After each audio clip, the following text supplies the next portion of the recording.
Thank you guys for being here. Super excited about getting started in just a few days. That statement is kind of an odd one right now, to have waited as long as we have to compete and to be this close. I think there's probably a little bit of anxiety from everyone, but especially the head coach. Every test we take, every test that comes back, I'm awaiting a bunch of negative tests, and our guys are excited. They've done a great job in the preseason in terms of just really every aspect. So, it's been a great week of practice, great week of preparation, and excited about getting going on Friday. All right, we'll start with Jason James from the Appalachian. Jason, if you have one or two to get us started. Hey, Coach. Thank you, Brett, for taking my question. Hope you're doing well, Coach. We talked when I talked to you last season. We talked a little bit how important it was for you to have guys like Robbie and Pap coming back to kind of lead your team. You coming into this year 11-6, you finished last year before the season was cut short. Really, should have had 2 more wins minus a walk-off at Gardner-Webb and then a rough game at Kentucky. So with your leaders like Robbie and Pap, how do you plan to kind of instill into them and within yourself and the other team to have that same mindset and try to continue that hot streak that you all were on at the end of the season? Yeah. I think those are great questions, and I appreciate that question, and I appreciate our conversation last fall. I thought that was a really good follow up off of that. Both of those guys, obviously, I think what they add is they had stability and a sense of calmness. To be honest, they've been there before, they've done it. I think you can talk about all the great qualities that they have, but I think that the message that was sent for their returning is they're here to win a championship, right? And they're not coming back to just play another season. They're not coming back just to experience a game of baseball again. I'm sure all those things are in their description for what they came back to do. But the message that was sent to our entire roster when they decided to come back was that there's some unfinished business, and you ask the question and framing it in a positive way where, we want to continue the success that we had and the streak that we were on to finish the year. But in all honesty, man, there's a lot of regret to the start of the year. And I know sometimes you look back in the first 17 games as starting the year, but looking back and saying that 17 was the whole season we got in, there was some regret to the start of the year. I thought we were really too amped to start the year. We expected to, not only were we going to win every game, we're going to win every game by 40 runs.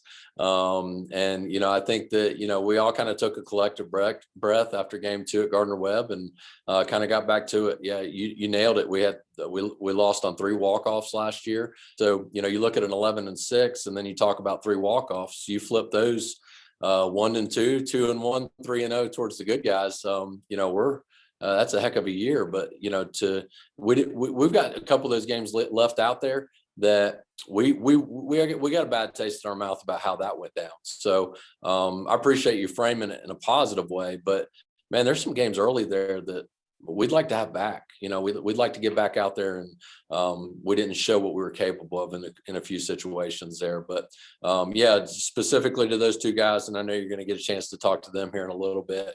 But they just for me, they had a calmness, and they sent a message when they said they were coming back, that maybe it didn't even need to be said. Just, hey, we're not just coming back to come back, right? We're coming back to do something that we came here to do initially. Right. Oh, yeah, I understand completely. So just looking at the numbers here, you lost 1 position starter this past season, and you return all your starting pitching and a good majority of your bullpen. Experience is a huge thing in every aspect of every sport. But how fulfilling kind of is it for you as a coach to know that you've got basically your whole starting lineup returning? Yeah, I think some of the stuff we've talked about throughout the year is, the comfort level in that we have a lot of guys returning, and it sounds kind of odd, but I think sometimes really good camaraderie in times of preparation when it needs to be serious is maybe not always a great thing, because there's guys that are, really comfortable around each other. And I think what I referenced earlier that we'd had a great week of preparation. I think some of that stuff just happens really organically, there's a lot of comfort there's a lot of stability, there's a lot of people that know each other. And really you're kind of seeing that kind of come full circle right now in terms of, hey, when it's time to, and exactly how we've said it is, we don't want the lines to be blurred when class is in session, right? When the umpire says play ball, that can't be the first time that we've gone out and prepared like a championship team. So we've really, it's some of these guys, Robbie, Pap, Bailey Welch, Jack Lips, some of these guys that, came here to do a really good thing. This last week, man, it's kind of been a little bit different. We've had a little bit different focus to our preparation. And you can tell it's getting closer to season time. A lot of cool things happen as you get closer to the season. Pap's arm starts feeling better. Guys start taking practice a little bit more. That Pap thing was a joke, sorry. But a lot of cool things really start happening as you get closer to the season. And the preparation just in and of itself, it's on a different level right now than honestly since I've been here. It's really cool to see. But yeah, I think that familiarity and that consistency in your roster returning, a lot of times that's a really good thing. But I think if you allow it to, I think it could become a negative thing and a distraction because of how comfortable everybody is. There can be some times that people aren't getting challenged to be better, to take things more seriously, in terms of preparation. But the feedback I'm getting from the weight room is really positive. The feedback that we're getting on the field is really positive in terms of, a lot of plays that are being made late in games, a lot of guys coming out of the bullpen. And really the feedback we're getting internally from the players, they're having a blast right now. So yeah, that's a great question. It's got a lot of layers to that question. But yes, the short answer is I'm pumped to have that many guys returning. And most specifically, the same reason I think Pap and Robbie are still sitting here, because those guys came here to do something great, right? And that's what they're here to do, and that's what they're preparing to do. Great. I got one more for you, and then we can move on. So, I listened to you talk on Mountaineer Talk earlier, just about, some of the transfers that you have coming in. You mentioned a guy like Eli Ellington that you said was a name that people should, familiarize themselves with, because he's a name you probably hear a lot. Your first 5 games of the season, obviously opened against Winthrop. You got 3 against Winthrop, 2 against East Tennessee State, then a home away series against A&T. A&T was a good team last year. Every coach is important. Every game is important, I know, for a coach and a team. But how important do you feel like it is for you to kind of not really prepare the transfers for those first 5 games on the road, to kind of buy into the system and see kind of how it's ran, and then more importantly to win those 5 games on the road before your first home game? I think the preparation, it's done or it's not at this point, but yeah, I think preparation is huge. Specifically to Eli, I mean, he played at Charlotte and then transferred to junior college. So, I mean, I think Conference USA is a good conference. He's seen good baseball, and, he's just been around a lot of these guys. And I think that's where, kind of back to your first question, about Robbie and Pap, that culture that's in place in terms of our work ethic and preparation and everything else. Honestly, it's just another day. We're going to play a baseball game, and the way we speak about it is there's not one that's more important than the other. I think that's why I'm kind of hitting home on this last week of preparation so much, is because the more days that we treat, like, I guess, this whole thing has really put this in perspective, is like every day could be your last, right? Like I don't want to get too cliche here, but when we shut down last year, nobody saw it coming.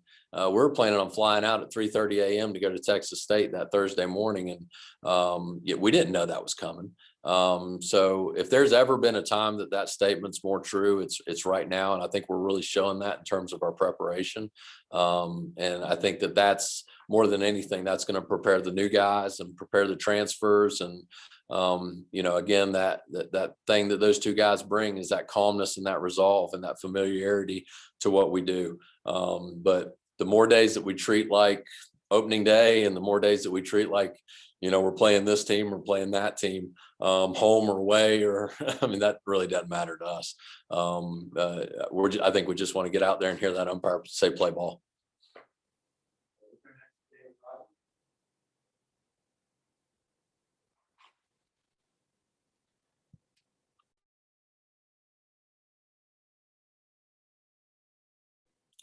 All right, I'm being directed here by our sports information director, Brett Strelo, that David Rogers has the floor. David, what you got? Hey, neighbor. Hey, neighbor. Hey, just a couple of things. What has been the impact of this whole COVID thing on your recruiting, both positively and negatively? And how things have changed differently? I'll tell you in 3 years. I don't know. I think the ramifications of that are we're not going to find that out for a while. I think the first thing that I think people are missing is right when this all happened, there was a pressure for the seniors to get their year back, right? Which rightfully so, right? That should have happened. And then the next layer that I think a lot of people are forgetting is that the entire roster got a year back. Okay, so as we start managing moving forward, we're not a full equivalency sport, which means we don't hand out full scholarships. We hand out partials, right, to fill our roster. So every roster spot is very, very important. So now all of our old freshmen are still freshmen, and our new freshmen are still freshmen, and sophomores are still sophomores all the way through. So as we start kind of planning moving forward to have what used to be a 35-man roster, which is now a 40-man roster, and it tiers back down over the next 4 years. You start looking 4 years from now, trying to be back at a 35-man roster. A lot of decisions to be made. So you're making decisions off of video. Thankfully, Coach Johnson does an incredible job with our recruiting, stays very proactive on it. Thankfully, we had 3 commitments for next year's class before this whole thing shut down. We've added one since then, and it was a pitcher. So I think, just kind of speaking holistically, I think that pitchers are a lot easier to make decisions on right now, because there's just there's so many ways to analyze pitches out there right now, right? With all the data and analytics and everything else. So it's easy to look at a sheet and say, wow, it's pretty good spin. That's pretty good velo, or that's, pretty good arm slot or what have you. It's a lot harder to say, man, that swing's good, but is it good against 92? He looks good catching a fungo and throwing it to first base, but what if that fungo's, top spun, doesn't make it to the clay and the guy's running 6.6 down the line. So a lot of those factors are hard to see. So we could speak on that subject for a long, long time, David. I think the big thing for us is roster management moving forward, and helping those guys get to graduation day, and then kind of managing who we're bringing in on top of that to obviously continue to push the envelope on our pursuit of a championship. Are there any particular guys coming in as the new recruits that you're really excited about? Yeah, all of them. We don't commit them if we're not excited about them. So, excited about it. Now, are you talking about that are currently on campus, or are you talking about next year? For this year's season that you haven't seen yet play for the Mountaineers. Yeah. Well, I think, again, a lot of layers to that onion. I think there's a lot of reasons to be excited about a lot of those guys. They all bring something different to the table, we're pumped about all of them, to be honest. Okay.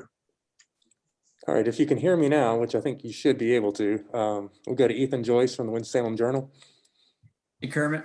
Ethan, what's going on, man? Oh, nothing much. I guess you saw football kind of come into a season, and you saw some of the areas where maybe the effect of COVID had kind of impacted, say, like tackling or special teams, and you've seen it for basketball too.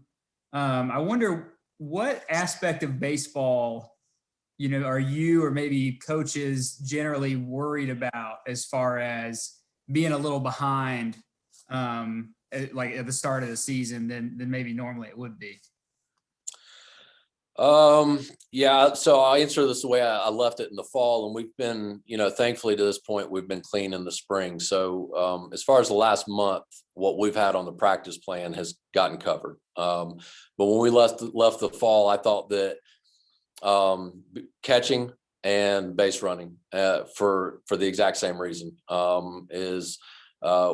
we had a group get contact traced that an apartment that had 2 catchers in it, so we're down to 1 catcher at that point. Thankfully our student assistant's a pretty good catcher in Chandler Siegel, so he got to get out there a little bit. But you find yourself maybe in the the 3rd inning of an inter squad game in the fall. You got a catcher behind the plate that can't throw. You might have a center fielder at shortstop, or you might just not even have a defense. A lot of those days were spent with a pitcher on the mound, a catcher behind home plate, and the hitter in the box, and that was it. So there was nothing else that could really happen. And so I think to a certain degree, you probably could go into defense there a little bit, but I think we've maybe closed the gap on that. I think we've probably closed the gap on base running. Back to Jason's question earlier about the familiarity of our roster and having a lot of guys return. That's a really big positive on that, is those things that you don't cover in the fall that you normally cover.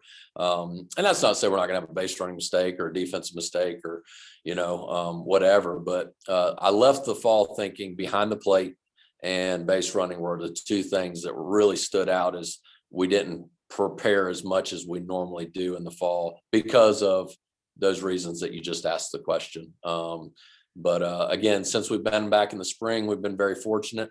And we've been able to prepare just like we normally would. So I think we're catching up at a decent rate. I hope that answers your question. Yeah, it does. And I guess kind of going off that a little bit, I know you guys were excited about the team you had last year.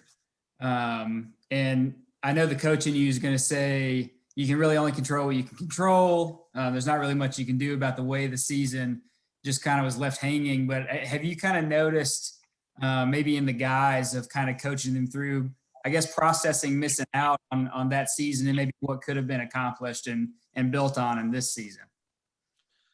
Yeah, I think probably more so with the guys that decided not to come back. I think I don't want to speak for the 2 guys that are jumping on here next, but I think their piece, if you will, which is kind of what I'm getting out of what you're asking there, is giving this thing another run, right? Running it back one more time. But,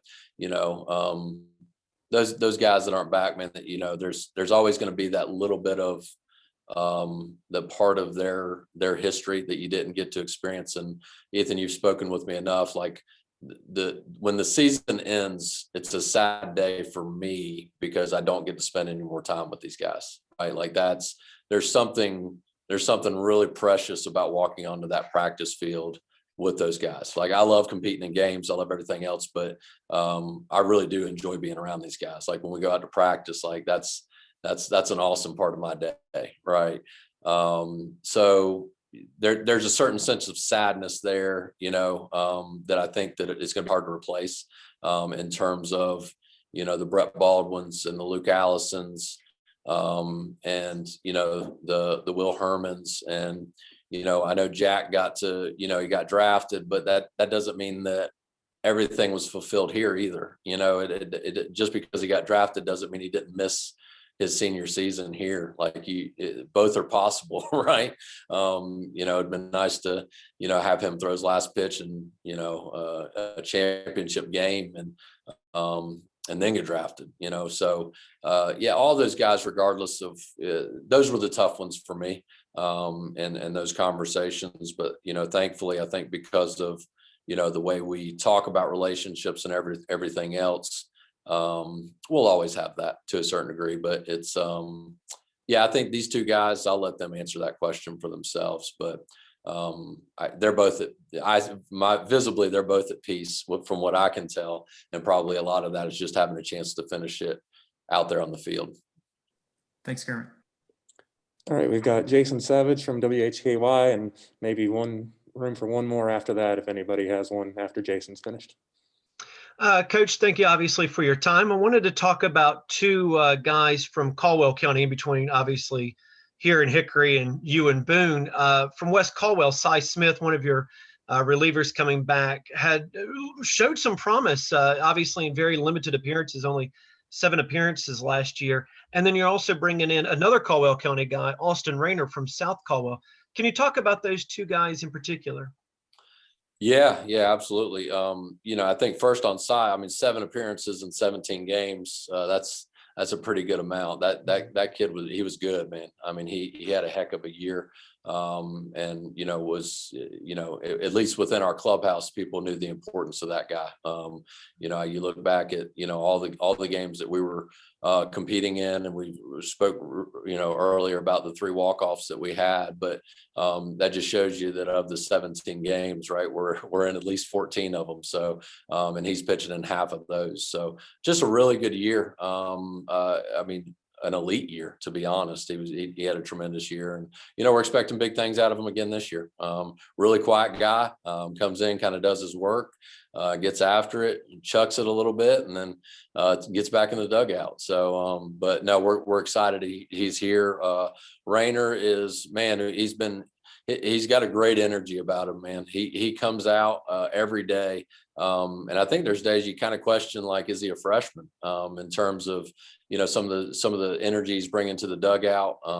He's kind of played all over the outfield for us this fall and spring. He's played a little left, a little center, a little right. He's coming along at the plate, a really good, powerful left-handed hitter. He's got a really bright future ahead of him. He's one of those guys you look at and you're like, like David asked earlier, some of our new guys we're excited about, man. He's got to be one of those, man. Over the course of the next few years, I'd be hard pressed to think that you're not hearing Austin Rayner's name in a lot of conversations. Thanks, Coach. Good luck this season. Thanks a lot, Jason. Appreciate you being here. All right. That looks like all we've got for Coach today. So if that's it, we'll let him go, and we'll slide in Andrew Papp. Thanks a lot, guys. Really enjoyed it. Hope Thanks, to see you Coach. soon. Thanks, Coach. Have a good day.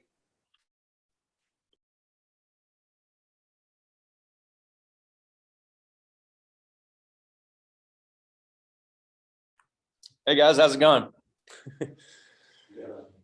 We've got senior, redshirt senior, super senior relief pitcher Andrew Papp here.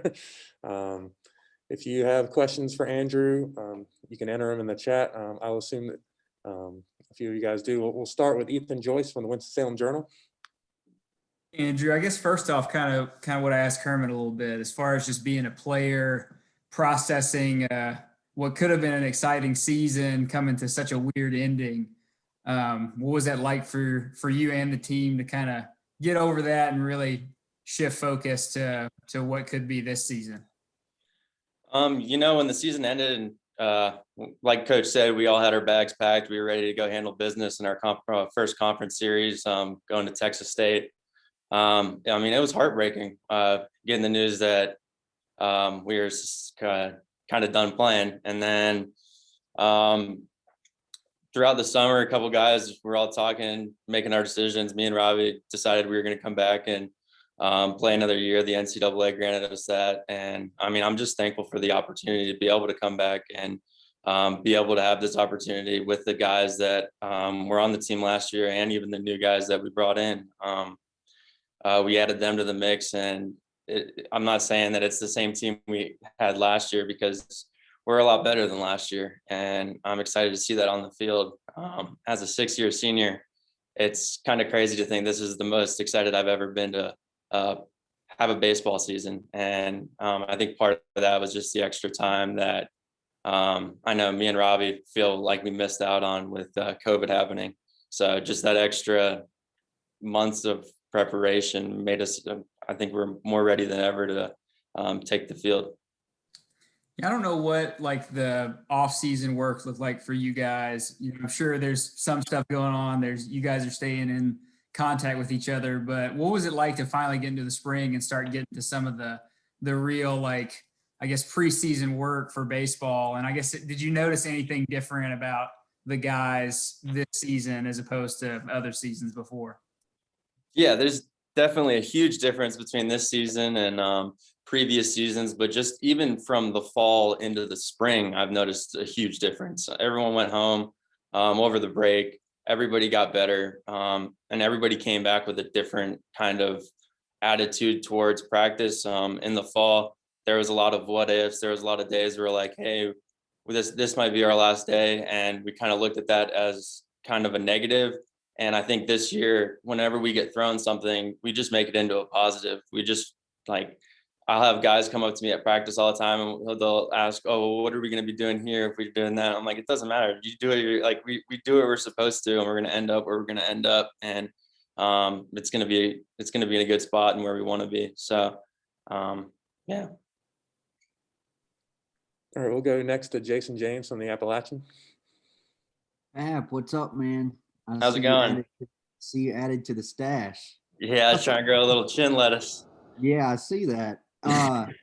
We talked last fall about, the leadership role that you and Robbie were both kind of ready to take on and embrace. The bullpen, y'all in the pen are returning a lot of guys. Yours is probably the biggest name that comes to mind in the pen. How important is it for you kind of as the leader per se in the pen to, teach those other guys and show those other guys and, just continue that success that the pen provided last year? We got Noah coming back. We got Cy coming back. We got a ton of new arms that are really good arms. And just our whole staff is stout. There's definitely a little bit of learning aspect. And I mean, I've been kind of helping guys out with here and there. A lot of guys, it's their first time maybe thrown out of the bullpen if they're a JUCO guy and stuff like that. So just kind of this last week of practice has been really helpful. Just kind of simulating what a game would be like. Like we're out there in our jerseys and we're going through our pregame routine like we would in a normal weekend. So, and for this past week, we've been doing the bullpen like it would be in the game, radio and down. Guys don't know if they're going to pitch either Friday, Saturday, or Sunday if they're in the bullpen. So that was kind of eye opening for a lot of the guys that haven't really been in a bullpen role. And I've just been trying to do my best to coach them through it. And I know Noah and Cy are both younger guys too, but they definitely had a lot of experience out of the pen last year and have been really helpful with just kind of spreading the knowledge that you have and trying to not give the guys that don't have experience, but give them a little insight onto what's up ahead of them and how to deal with some of the certain stressors that relievers face coming out of the pen. How has your, I guess, mentality or vision kind of changed, from last year coming into, last year worrying potentially this could be your last year and then getting granted extra year eligibility? How are you approaching this year differently, both from a player aspect and then just from, your last year here in general? What are you doing to kind of embrace the opportunity that you've been given? And, how are you looking to make the best of it? When I decided to come to App State with Coach Smith, I sat in his office for hours talking to him, and I made my decision to come to Appalachian State. And me and him wanted to form a culture and turn the program around and be extremely successful. Through the last few years, I've seen that starting to happen, and I'm extremely excited that I got the opportunity to come back because last year everything was starting to click. And I know there was a couple games Coach mentioned that we did want back from the beginning of the season, but having just kind of that rerun of being able to go back and almost go back in time and feel like I just get another year back is just awesome, because I feel like I can see through kind of all the hard work that I put in the past 3 or 4 years on trying to turn this program around. And I think, and we're there. So seeing it every day at practice and seeing kind of all the work that I have been putting in paying off for not just me, but for the program is really, really just amazing. And it's a good feeling. Thanks, Pap. I appreciate it, man. All right, does anyone else have anything for Andrew Papp? All right, we'll let Andrew get out of here and we'll slide in Robbie Young.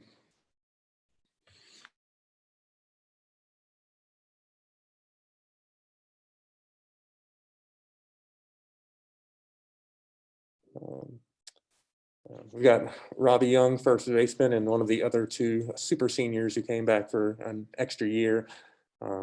Robbie, if you want to start off with just kind of your thoughts on the season getting ready to get started and what your excitement level is, and then we'll open up for questions. Sure, yeah. I'm extremely excited. Anytime you have something taken away from you, it makes the next opportunity mean a lot more. And especially last year, with what was taken away from us as seniors, and what we had going for us, it means a lot to be able to kind of run it back and do it one last time. All right, we'll start with Ethan Joyce from the Winston-Salem Journal. Hey, Robbie.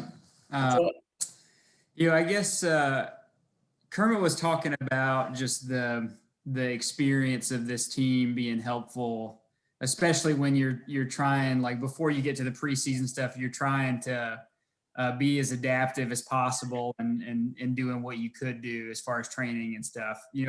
I guess as a player, how did you see that as far as the experience benefiting you guys in such an uncertain training time? It was definitely tough. I'll kind of, when we left here last year, and our season got kind of canceled on us abruptly, we all kind of went back home and none of the facilities were open.